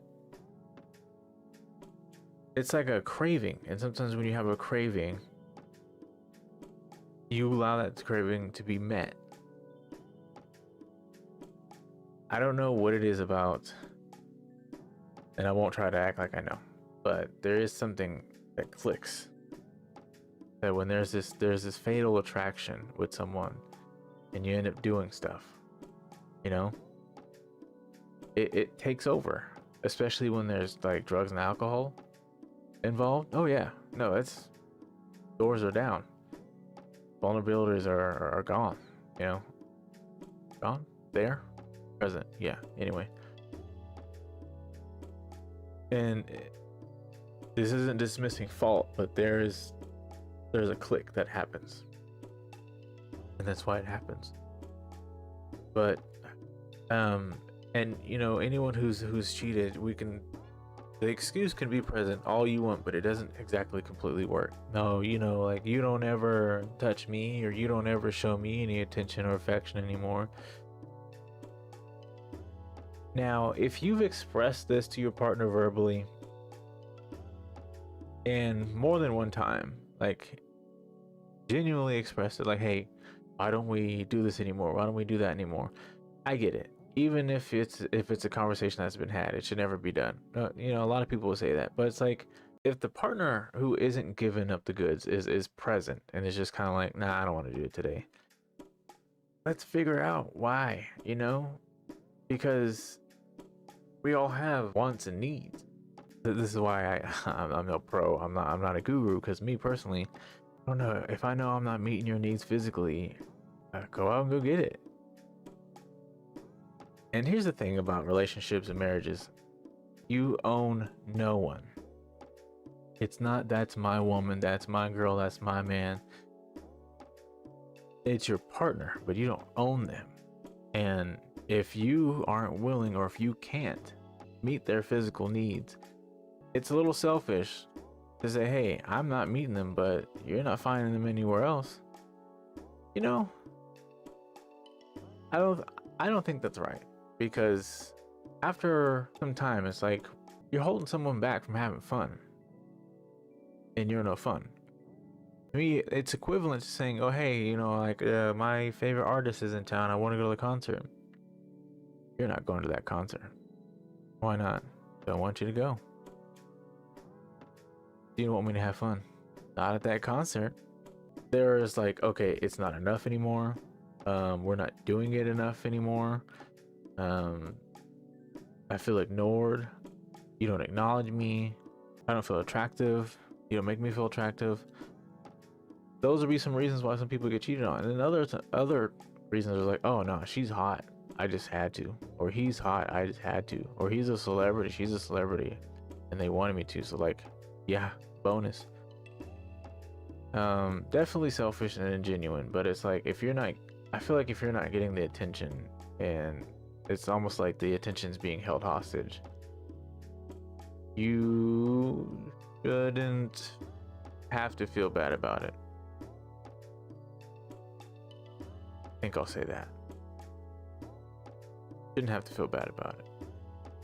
I think at some point, if you're just like, nah, I don't want to, but your partner still has that inkling to want to, you know, be physically intimate, I don't think you have any right to say that they can't go out there and do anything. Because if you're going to be jealous about it, then figure out what you guys can do together to meet in the middle. But that's just my opinion. A lot of people are like, oh well, no, if you're not getting it, you don't get it. Control it, figure it out. It's like, no, that shouldn't have to keep yourself from being happy because someone enjoys not wanting to see you happy. We're talking about learning how to work through issues instead of breaking up. The first one was cheating. And it was a big one because, like, you know, when you get cheated on, we're conditioned to be like, oh no, we're done. Like, I don't ever want to be with you again because the trust is broken. You know, everything is ruptured. The dynamic is ruptured, right? And you just don't have the effort or feel like you need the effort to put it all back together. I feel like there are ways that you can mend it all back together. Like if you have a car and like the tire got flat, well, you're just gonna leave it there and go get a new car? No, you get a new tire. You fix it. I think we're so conditioned to just getting new things because something broke instead of trying to figure out how to fix it or get it fixed. You know, there's no getting someone fixed, but there's like understanding them and being able to point them in the direction of getting the right help. Like if someone feels like, oh, you know, when I don't get the attention, I go, like, if you don't look at me the right way and I go cheat, that's why I did it. It's like, well, okay, let's find out why you feel that way, because there's some therapy needed. I don't know. Might as well discuss having a mistress or a lover for the sex part. A mistress or a lover for the sex part. Yeah.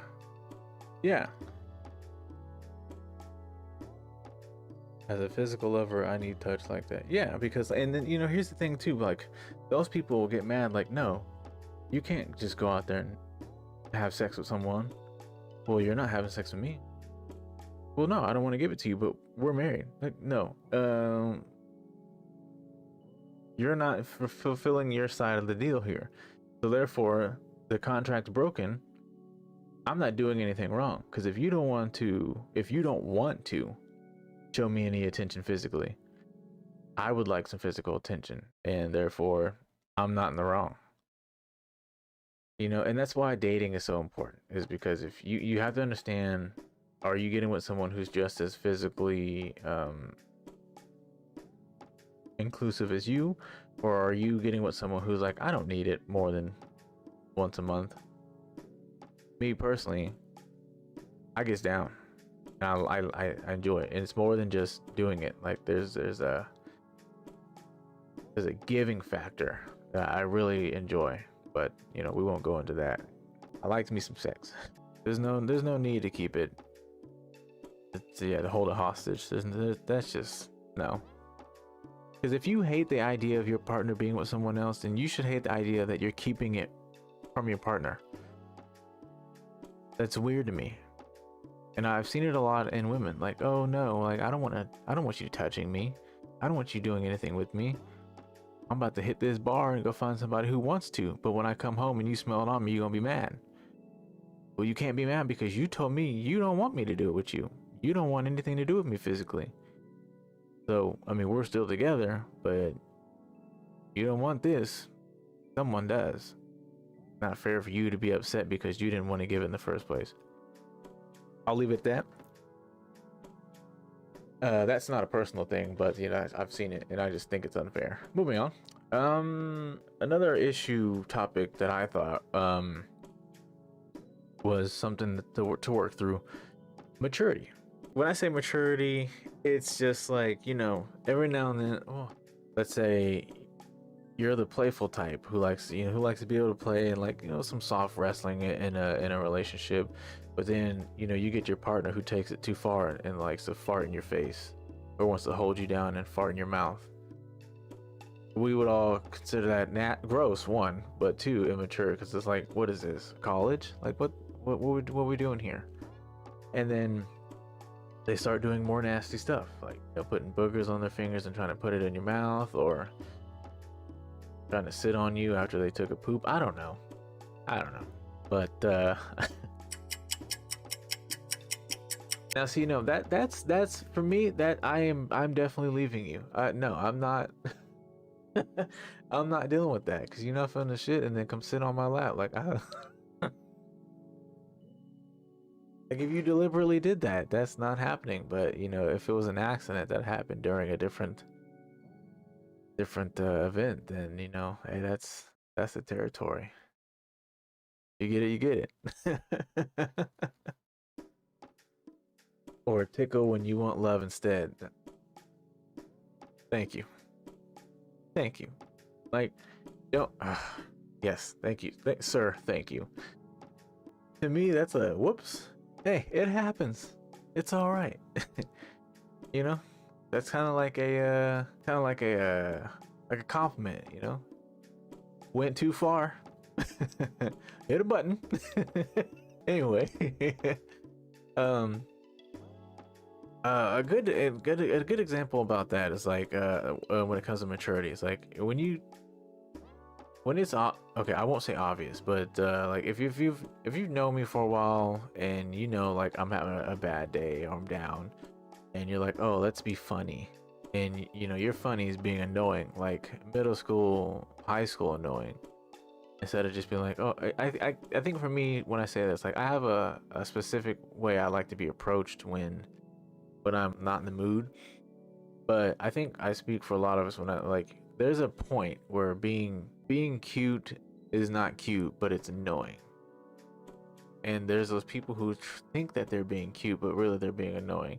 And if you're reaching to being cute instead of just being a normal adult, it's very irritating to me. Because if I'm sitting there, I'm clearly upset, especially when I'm playing video games, and you stand in my way during online multiplayer, I will take your knees out. I won't, but that's how I feel on the inside. Like, if I'm passionate about something and you get in my way just to be funny, no, don't do that. Or if I'm upset, I'm clearly having a bad day. Or if I'm just quiet and I'm just to myself and I seem off, don't come and try to annoy me to be funny. Like, just, I don't know. That's just me, you know? But I feel like I see it a lot in relationships, and people are genuinely annoyed. They're like, can you stop? And they're just like, oh, come on, lighten up. It's not no lighten up. It's just not right now, you know? Or do something different. Don't come and put your finger in my ear when I'm sitting there and I have a headache. I'll knock you out. I feel like there are ways that you can get through that. Like, if it's not grossly annoying and immature, there are ways to push through it. Like, for instance, definitely communicate, like, hey, I don't like that when I'm in this mode. Can you not do that? Thanks. Definitely communication for that one. Absolutely. Because it can get bad. But definitely communicate when it comes to a maturity thing. Like, hey, and it has to be leveled communication. Like, allow disagreements, hear each other out. Don't make it an argument. Don't make it a screaming match. Don't make it a competition. Don't, well, so you do this, you know, like, oh, well, you do this, so what about that? Don't do that. Don't do the back and forth ping pong thing of negativity. Like, really hear each other out, because, like, for instance, like, let's say you're a reserved female, and I'm me. I like to touch. I like to get a little intimate. I'll come up and rub your butt, and you're like, no, don't do that. Okay. I can change that because that's me touching you. If you don't like that, I get it. You know, every now and then I'll on like a very like playful way to do it, and it'll be like, oh, okay, I'm done. Because if I know like I'll get a reaction where like, stop it, you know. But if it's like something that you really don't want me to do, like, hey, don't touch me unless like whatever, then I won't ever do it. But point is that like I'll take how you feel about it and then be like, okay, so what's appropriate, and if we can discuss what I can and can't do, then I know where my boundaries are. And that's maturity, people, is knowing your boundaries.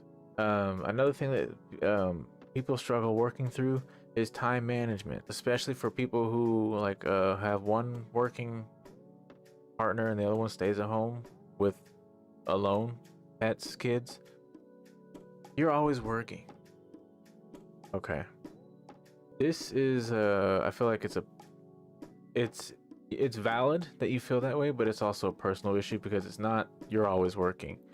It's, is there a way that you can show me some attention?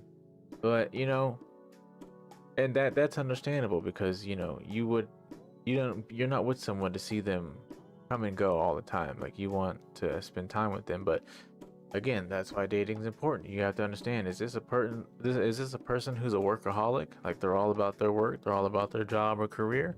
If so, you're probably not going to enjoy being with them for, you know, for long.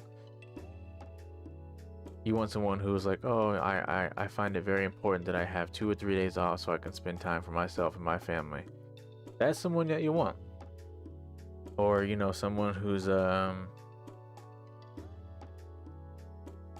I think a good example for me was that there was a point in time that I would be out way too late with friends, and that would really upset my wife, and so I had to come to understand that that wasn't the best thing to do because it wasn't fair to her. And I changed that because, one, I understood. I was like, yeah, no, every time I'd hit like 2-3 o'clock, I'm like, all right, I should go. But then I'm like, I'm having fun. Next thing I know, it's like 4 or 5. I'm like, definitely need to leave now. I used it as a way to, like, you know, just ignore what I had going on internally, and we were able to work things out. So that was a good one for me. And then another final one that I put for being able to work through issues is viewpoints. Now, this whole thing about learning to work through things before considering breakup, that's why dating is essential. Or even when you're even during the, like, if you felt like the foundation has been met and you're like serious in your relationship, and you're like, oh, I found out you're a Republican and I'm a Democrat, and like, how bad is it gonna get? Like, if you can settle on agreeing to disagree on your viewpoints, like knowing that there's a point, like if you can see that there's a point, like there's a boundary, like this is where boundaries fit into. I wish I would have put a boundary, a topic on this discussion today, but if you can find a boundary where it's like, okay, we've gone too far, we should just kind of bring it back down. For instance, when it comes to politics, that separates people real quick, which is why I don't really allow it to be part of BAFSAF or just the my cam social channel, regardless, because I understand that you may have your likes and dislikes, but when it comes to politics and religion, people get to a point to where they really diminish someone's belief because they don't believe in it, or they were taught not to believe in it, or they're taught to believe that whatever they believe is the only belief that's true. I don't believe in that. Whatever it is you're believing in, you believe in that, but you respect everyone else. Moving forward, when it comes to viewpoints in a relationship, boundaries are a must, because like, oh, I like Star Wars and you like Star Trek. Well, find the boundary to where you both don't cross that so you can be good. I'm a Republican, you're a Democrat. Find the boundary. I believe in LGBTQ. I don't believe it's even real. Find the boundary. I believe there's 2 genders. I believe there's 72. Find the boundary. You can add to the list however you want to. I'll stop it there. But Viewpoints. The one way to resolve that is just really find a boundary. Agree to disagree, or just simply say, you know how we get when we get into this topic. Let's just shut it down now. And then if you can both respect that, very healthy, extremely healthy. So, with all that, communication does play a huge part. And our next topic is communication. It's one key factor into a successful relationship. And once you're able to communicate with your partner, you should be able to express your feelings in a healthy manner. You should also be able to listen without interruption, judgment, or any put downs. There should never be a point where you're unable to speak to your partner, let alone open up about how you feel about anything. Ways that help me be able to open up better. The approach. I had a very tough time with being able to tell my partner, we need to talk. Let's talk. It was always more comfortable doing it through text, as it is for a lot of people, because it's like, I don't know. Not only are you able to do it comfortably, but you're also preparing the other person to know, hey, this is serious. Because then you do it in all lowercase, and then you add the one period. That's how people know it's serious. Like, oh, we need to talk. This is serious, right? This is serious? Is it? Because it's a period at the. Me too. Oh, you get it. But yeah, just being able to say like, hey, I need to talk to you, or we need to talk. Do you have a minute? I had to get comfortable with being able to do that. Not only in my relationships, but the people. Because I never wanted to confront people like that, but it was necessary. Because then if I'm not heard, nothing's being resolved, and I'm just getting internally angry until I blow up, and then you know how it felt, which is very unhealthy. Not only for me having any relationship, but it was unhealthy for me. So definitely had to improve on that. And what was the? I had a way that really helped me being able to tell people, or like being able to address anything with people. I forget. Practice by walking, like going into the mall or walking by people in the store who try to offer you internet or anything like that. Like if you're in the mall and you talk to people in the kiosks, practice with them. Let them speak and let them finish. Give them eye contact, and as soon as they're done, you just no thank you. And you walk away. Because if you're just walking by, you act like you're on your phone, or you forcefully try to ignore them, that's kind of rude. I mean, there's nothing about what you're doing in your day that says it's rude for anyone to approach you. What's rude is that you kept walking and ignored them. Just show them some acknowledgement, even if you have to kindly interrupt them. Sorry, no thank you, I'm not interested. I did it at Costco the other day. This guy, he's seen me and my family walk in, but he decided to continue to try to ask, and we both looked, no thank you. Smiled, nodded, and kept it moving. Because one, we already have your service. Two, when we didn't have your service, we didn't want your service. But that's where I got my practice of being able to look them in their eye and say no. Because I was baited before. I ended up spending $120 on a nail care kit with some other stuff. Stupid. Another way was to explain any unresolved feelings that you want to address. So, not only can you approach, but hey, I got some stuff to get off my chest about what happened today. Or hey, I didn't like what happened, and I need to let you know. We need to address this. Not in a very angry approach though, just like, hey, I'd like for you to hear this. And don't make it seem like it's a request, but also not a demand. Okay, we need to talk.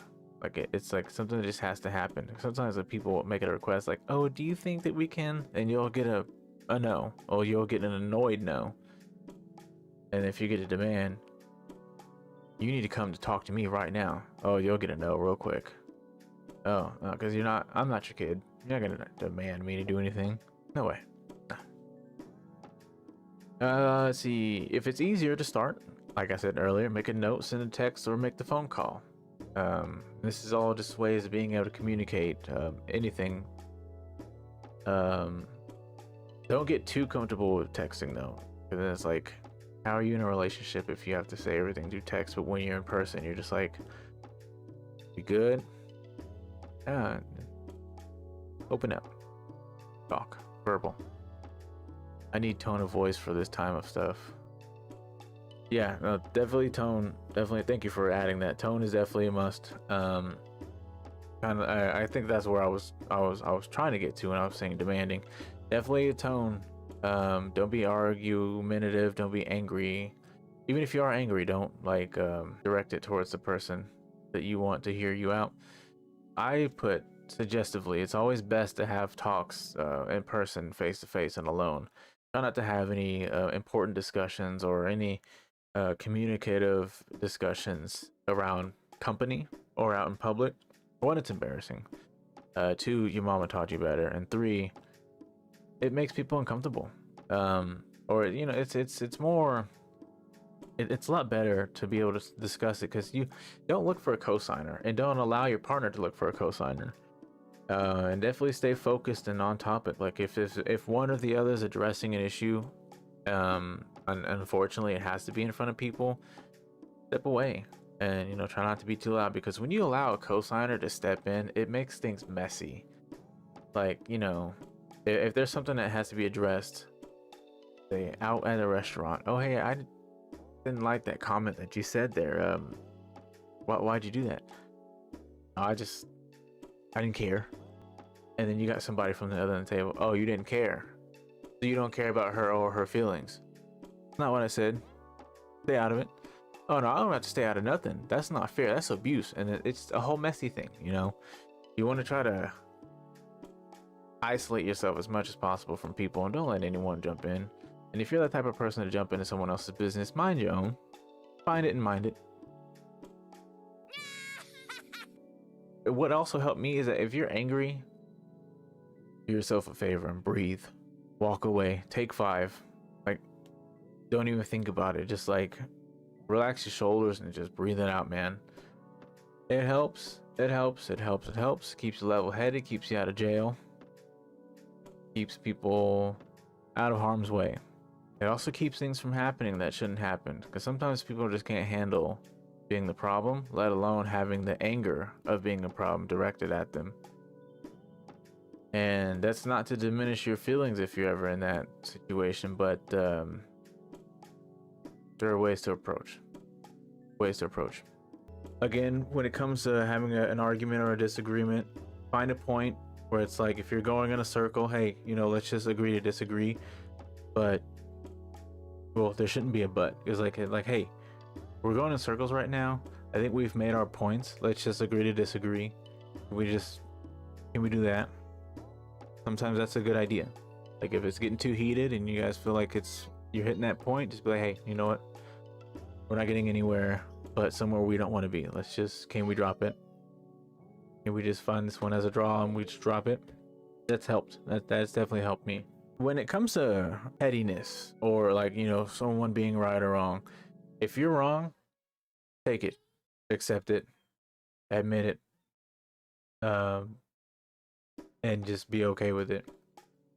If your partner's wrong, don't go rubbing it in their face. I don't know, whatever the the scenario may bring, don't be like, yeah, see, I was right, told you so, stupid. You know, don't do that.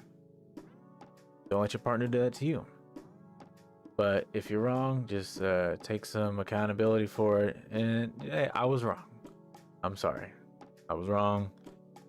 You don't have to say you were right, because then that's just petty. You're just trying to get a win. Just be like, I was wrong. That's it. Because that means that the person may have been right, but being able to admit you were wrong, that's all it takes. The takeaway for that is just listen and be heard. Be respectful of your partner's opinions, emotions, and time. Don't allow anyone to silence you or feel like you don't matter. That's one reason why I wanted to do this, because I dealt with that a lot, you know, being shut down, shut out, or I didn't have my voice be diminished. And I didn't like it, you know. My turnaround was very chaotic because I went from people making me feel like I didn't matter and I couldn't be heard to everyone will feel my wrath. Like I was, my responses were very sharp and witty. I became very, it was worse than, I can't even say roasting. Like I was just, I went for the jugular with my responses because I was just so done with people putting me in that position. When I realized just how much wrong I was doing and how negative my words were, I was like, I don't want to be this way anymore. You know, I don't want to be the angry guy that people can't talk to because whatever.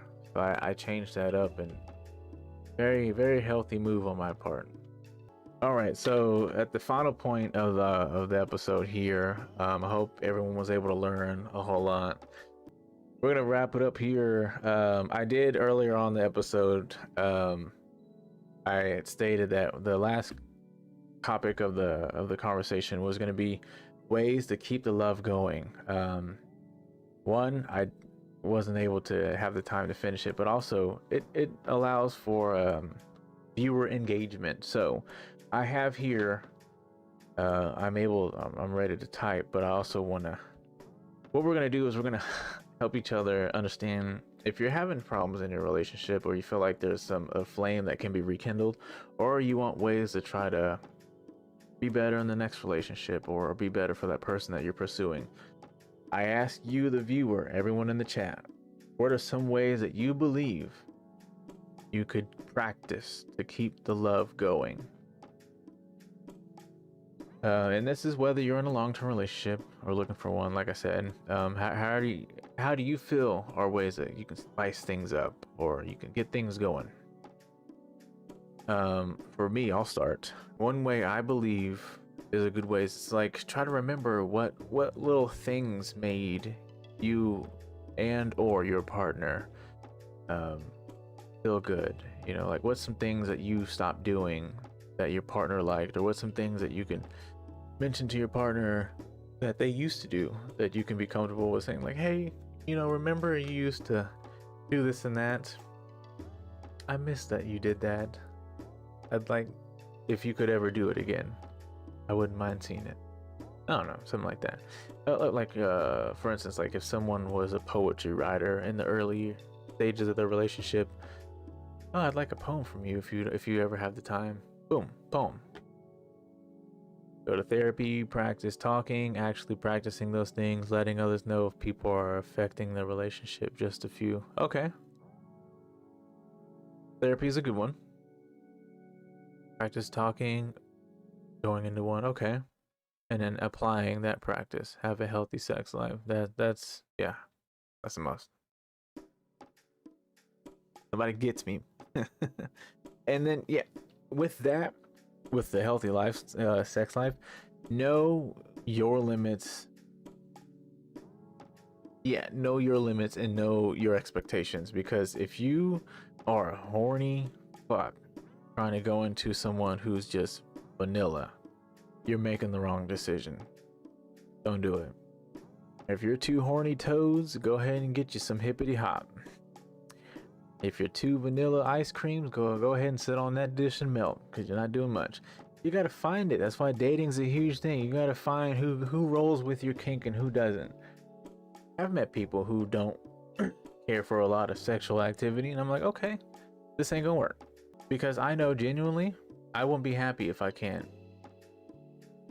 Because I like doing it, but I like doing it with my partner. If my partner is someone who's not gonna want to do with me, not frequently, not often, but like, you know, because I'm able to come to terms in a relationship where I can respect once a week, once every 2 weeks. But if it's been months and we're just sitting there doing nothing, and I'm like, hey, want to fool around? You're like, no, I can respect it, but respect the fact that I don't want that. I wanna feel you, feel me, feel you. You know what I'm saying? Let's see. Another way is like try to, you know, get some insight from other relationships. Like, hey, what is he like? What is she like? You know, and then the talk with your partner, like, hey, I feel like we could do some things to, well, first be like, hey, I kind of feel like we could do something. Oh, I'm saying the same thing. I'm feeling a little lackluster and I want to kind of spice things up. And your partner's gonna be like, what do you mean? Why do you feel that way? Well, we're not as spicy as we used to, and I want to spread ourselves on a burrito. Get what I'm saying here? Let's queso this joint. What do we do something? You know, let's add some pepper. But yeah, definitely have that talk. Have that talk, and just try to figure things out. To other partner. Oh, the other partner will feel compared to.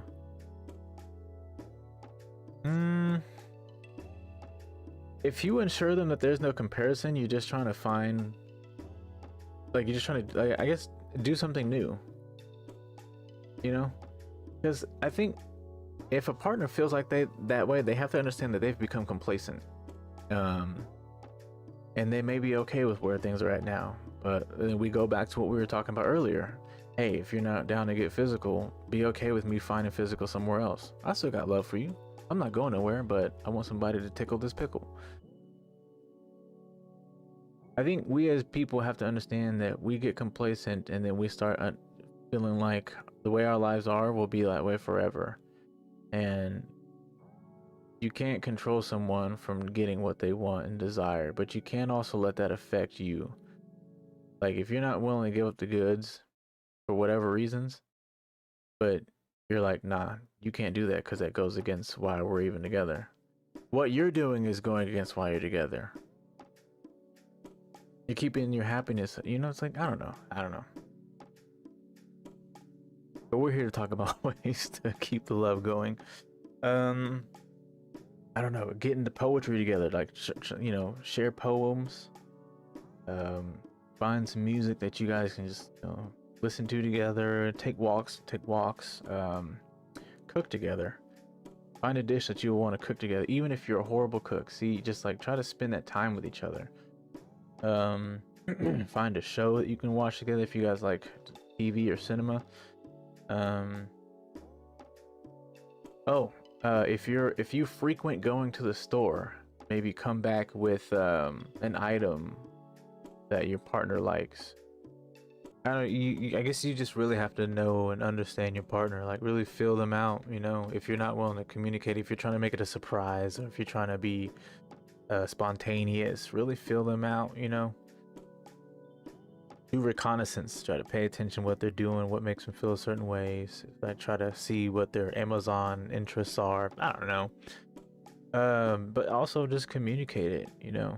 That's why communication is so big, because if you have the right partner, you should be able to sit them down and express to them how you feel, and they go, okay, where do we go from here?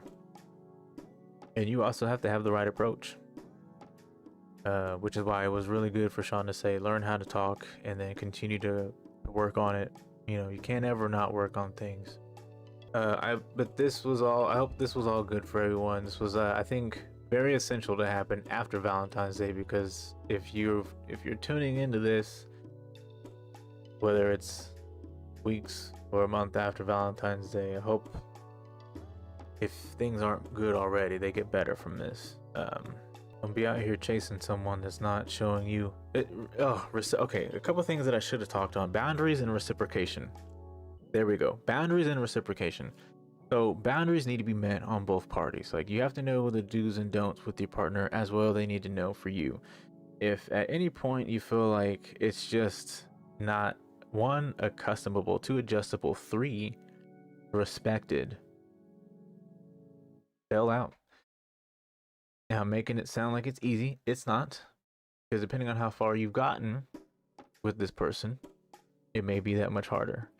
But you have to have your boundaries respected at all costs, because then there are going to be gaps in the relationship where respect is removed, and then eventually it's just going to be a broken system, and then the foundation's broken, and then things just happen, and then that all piles up. So when you go to argue about one thing, you're all throwing it at each other, and then it all comes crashing down because you've ruptured that dynamic. And then what was it I said? Boundaries and what? Reciprocation. Oh, really know that you can reciprocate or seek, seek valid reciprocation from your partner. Because we like to see that when we do something, eventually, depending on, how unconditional you are, you know, some of us seek an instant turnaround, and some of us are like, oh, I'll do it and forget about it. But we don't forget about it because it tends to add up. Because if you're doing more for this person and they're not doing anything back, you're like, huh, okay. And it starts to add up and it starts to get to you. It'll eat at you. If you've come to realize and understand that your partner's been doing a lot, go, try to be like, maybe I can turn it around for once here. It'll go a long way. Trust me, it'll go a long way when like, let's say dishes. Easy one. Let's do dishes. Partner's been doing the dishes all week, whether you cooked or them. And then one day you walk in before your partner, you go, I've got nothing to do. Go ahead and knock them dishes out, because then you'll be like, your partner will come and be like, oh, okay. Getting it tonight. If you feel like you can add any ways to keep love going, if you can add it to the comments, add it to the chat, or if you can just add it to yourself, feel free to do so. I'm gonna go ahead and wrap up here. One, I'm getting a sore throat, and two, I'm a little later than I told my wife I'd be. But yeah, this was fun. I hope I was insightful as I could be, as I thought I was. Not only was I thought I was a help to you, but I was also a help to myself, and you were a help to me as well. Everyone have a good night. Have a safe weekend if I don't see or hear from you, and have fun. Toodles.